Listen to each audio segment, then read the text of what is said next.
శుభోదయం. నా పేరు జాన్వి రెడ్డి. నేను ఇప్పుడు పీపీటు చదువుతున్నాను. నేను ఇప్పుడు ఒక వేషం చెప్పుతున్నాను. అందరికీ తెలుగు భాష దినోత్సవం శుభాకాంక్షలు. తెలుగు భాష దినోత్సవం ప్రతి సంవత్సరం ఆగస్టు 29న జరుపుకుంటాం. గిడుగు వెంకటరామమూర్తి జయంతి సందర్భంగా జరుపుకుంటాం.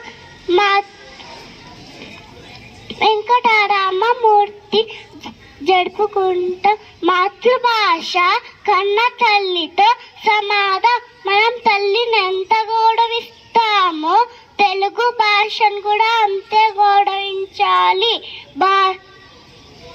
శ్రీకృష్ణదేవరాయలు దేశ భాషలందు తెలుగు లెస్స అంటాడు.